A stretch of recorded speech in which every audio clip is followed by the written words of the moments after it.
Alamat ng pinya. Noong unang panahon, sa lugar ng Central at Timog Amerika, kung saan naninirahan ng mga Mayans, Aztecs at Incas, ay may isang babae na ang pangalan ay Inya. Napangasawa niya ang isang mandirigma na ang pangalan ay Pancho. Isinugo si Pancho sa pakikipagdigma laban sa ibang tribo. Wala pang nakakatalo sa kanya. Si Pancho ay may maskara na may disenyong maraming mata, sapagkat ito ang katangian niya sa pakikipaglaban na para bang alam niya kung saan ang mga kalabang umaatake sa kanya.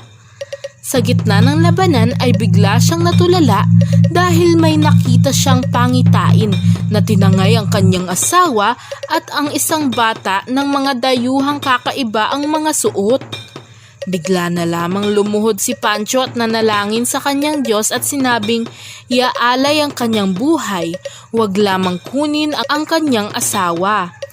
Pinatay si Pancho ng mga kaaway, kinain ang kanyang laman at kinuha ang kanyang anit bilang tropeyo. Hinatid ng kapitan ang maskara ni Pancho sa kanyang asawa. Ito na lamang ang natitira sa kanya. Araw-araw umiiyak si Inya sa pagkamatay ng asawa. Masakit sa kanyang kalooban ang pagkawala ni Pancho, lalo na ngayon nagdadalang tao siya. Nang panahong naglilihis si Inya ay araw-araw niyang pinagmamasdan ang maskara ni Pancho. Lumipas ang ilang buwan ay nanganak si Inya. Nagulat ang Hilot dahil sa dami ng mata ng sanggol. Natakot si Inya, baka anong gawin ng paring Mayan sa anak niya. Sinabi ng Hilot na hindi ito matatago sa mga tao at pinayuhang lumayo muna sila hanggang magkaisip ang bata. Kapag malaki na siya ay pwedeng pinturahan ang muka o kaya lagyan ng maskara ang ulo ng bata. Kagawian naman iyon sa mga lalaki, sabi ng Hilot. Sabi rin ng Hilot na may bahay ang namatay niyang kapatid sa gubat, kung saan pwede silang manirahan ng tahimik. At lumayo nga ang mag-ina at sila ay nagtungo sa kagubatan. Lumaki ang sanggol at pinangalang Pin. Magaling sa pangangaso si Pin dahil sa talas ng kanyang mga mata. Isang araw ay nag-uwi siya ng baboy ramo at ibinigay sa kanyang ina para iluto ito.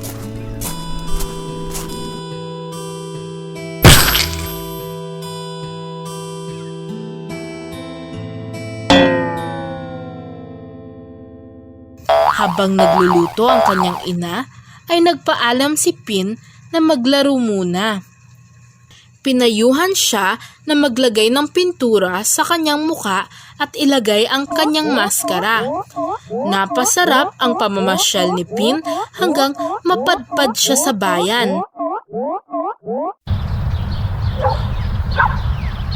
Tuwang-tuwa si Pin dahil ngayon lang siya nakakita ng ibang tao ng malapitan. Nakita siya ng mga kabataan at inaasar si Pin. Ngayon lang akong nakakita ng leon na baboy, sabi ng isang bata. Hoy! Bakit ang taba mo? Sambit ng isa. Nung unay, ayaw pansinin ni Pin ang pang-aasar, pero nang batuhin siya ng isang bata at sabay-sabay tawagin na taba, ay nagalit ito.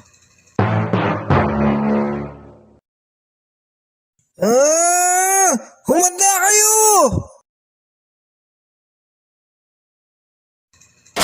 Pinagsusuntok at pinagkakagat ang mga kaaway niya. Biglang dumating ang kapitan at pinagalitan sila. Tinuro si Pin ng mga kabataan at pinagbintangan na siya ang pasimula. Hindi naniwala ang kapitan dahil kilala niya ang ugali nila at mag-isa lang si Pin. Tinanong ng kapitan ang pangalan niya at sinagot naman niya na siya si Pin. Pin po ang pangalan ko. Sinong magulang mo? Anak po ako ni Inya at ama ko naman po ay patay na. Pancho po ang pangalan. Ha? Anak ka ni Pancho? Isang magaling na mandirigma ang iyong ama. Kaya pala natalo mo yung mga mokong na to. Pasensya na po. Sila ay nakatoka na magbantay sa tuktok ng bundok. Pero mukhang sa pagamutan ang bagsak nila. Kaya ikaw ang papalit sa kanila. Hindi po pwede. Hanapin po ako ni Inay. Kailangan mong gawin ito, kundi makukulong ka. Ako na ang bahalang magpaliwanag sa iyong ina kapag nakita ko siya. Hindi pwedeng lumiban dito. Baka salakayin tayo ng ibang tribo. Inakyat ni Pin ang tuktok ng bundok.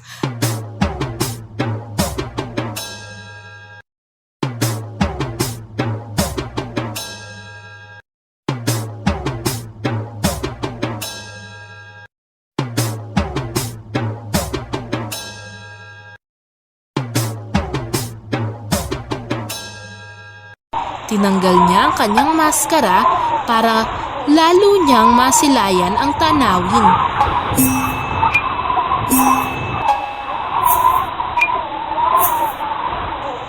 Ang ganda pala dito, Sabi ni Pin.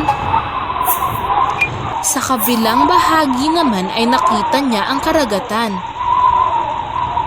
Ang ganda naman pala ng dagat. Tama ang kwento ni Inay. Kay gandang pagmasdan ng karagatan at kay sarap ng hangin. Maya-maya, dahil sa talas ng paningin ni Pin, may nakita siya sa malayo. Nagulat siya dahil ngayon lang siya nakakita ng malalaking bangka. Nataranta si Pin. Dali-dali siyang tumakbo para gumawa ng apoy na sinyelas na may kalaban. Ngunit biglang umulan at nabasa ang mga kahoy. Tumakbo ng pababa sa bundok si Pin at nadulas ito sa pagmamadali.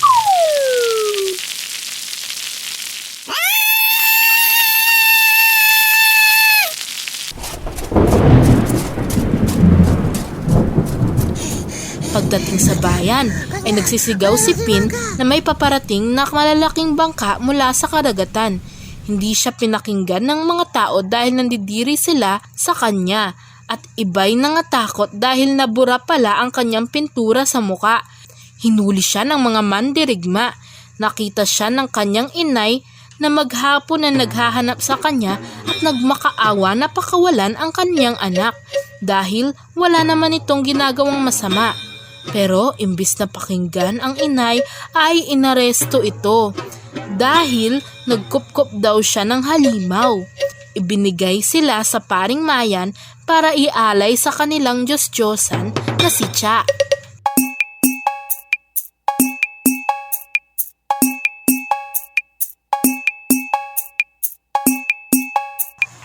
Papatayin na sana sila ng paring Mayan nang biglang dumating ang kapitan.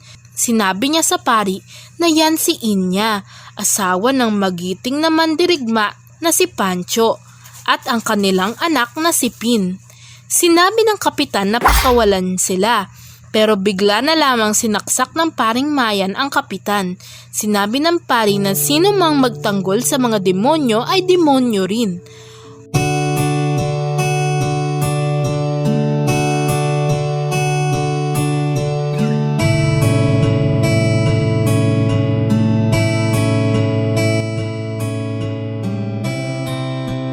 Unang pinatay si Inya.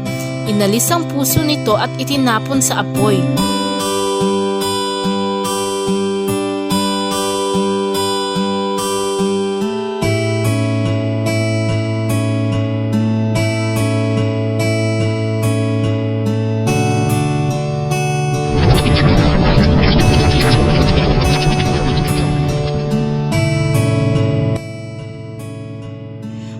Pagdating kay Pin, sinabi ng pari na aalisin niya ang kanyang anit para hindi na kumalat ang kanyang lahi.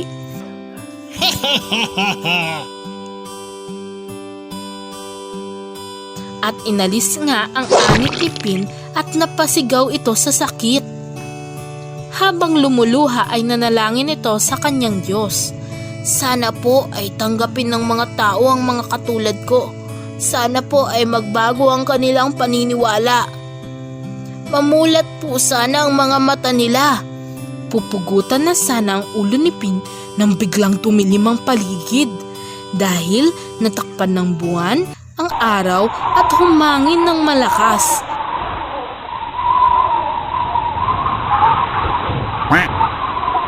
Nang matapos ang malakas na hangin ay nawala ang katawan ni Pin, Inya at ang kapitan. Nawala na lang sila na parang bula. Nasaan na sila? Biglang nagsigawan ang mga tao dahil dumating ang mga mananakop na taga-ibang bansa. Hinuli lahat ng mandirigma. Hindi na sila nakalaban dahil sa pagkabigla at wala na ang kanilang kapitan. Kinuha na lahat ang mga kayamanan na karamihan ay ginto. May nakitang prutas na kakaiba ang isang sundalo at ibinigay sa kanilang pinuno.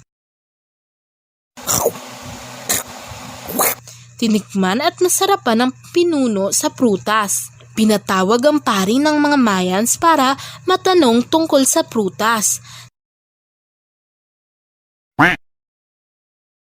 Nang dumating ang pari ay ipinakita ang prutas at tinanong kung ano ang tawag nila dito. Biglang natakot ang pari dahil parang nakita niya ang mukha ni Pin at nagsisigaw ito ng Pin-Inya, Pin-Inya.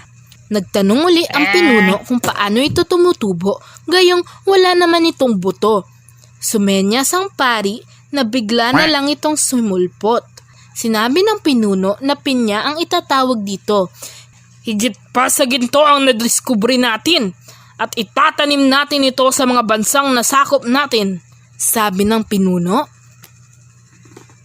At doon nagtatapos ang kwento.